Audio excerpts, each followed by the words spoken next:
এই আয়াতের আলোচনা শুনলে বুঝে আসবে আমরা কারা হক পথে আছি আর কারা বাতিল পথে আছে, বিভ্রান্তিতে আছে। এই আয়াতের আলোচনা শুনলে বুঝে আসবে। আমার নাম বলতে হবে না, অমুক দল বাতিল, তমুক দল বাতিল, তমুক দল বাতিল। আমি কোনো দলের নাম বলবো না।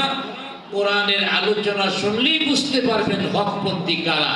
আলোচনাটা শোনার দরকার আছে না নাই? ওতে আমি কিছু অল্প কথায় আপনাদের বোঝানোর চেষ্টা করব। আজকে বর্তমান সময়ে তো ওয়াজ মাহফিলে আর ওয়াজ নাই।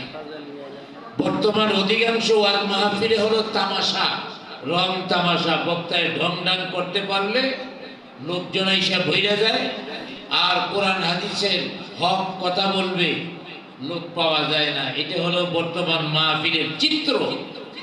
এগুলি বদলাতে হবে।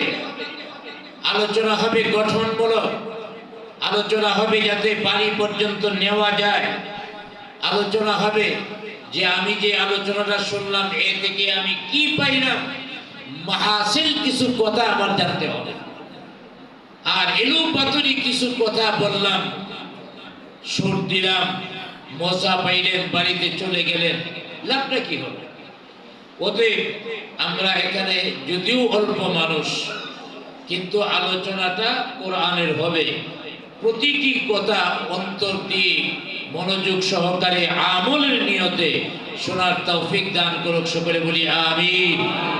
এর আগে আমরা কয়েকবার একটু মহব্বতের সাথে আমরা তাকবীর পড়ি, সুবহানাল্লাহ ওয়ালহামদুলিল্লাহ লা ইলাহা ইল্লাল্লাহ, সুবহানাল্লাহ ওয়ালহামদুলিল্লাহ লা ইলাহা ইল্লাল্লাহ, লা ইলাহা ইল্লাল্লাহ, লা ইলাহা ইল্লাল্লাহ, সুবহানাল্লাহ ওয়ালহামদুলিল্লাহ লা ইলাহা ইল্লাল্লাহ, সুবহানাল্লাহ ওয়ালহামদুলিল্লাহ লা ইলাহা ইল্লাল্লাহ, সুবহানাল্লাহ ওয়ালহামদুলিল্লাহ লা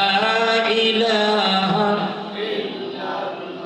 লা ইলাহা ইল্লাল্লাহ মুহাম্মাদুর রাসূলুল্লাহ সাল্লাল্লাহু আলাইহি ওয়াসাল্লাম।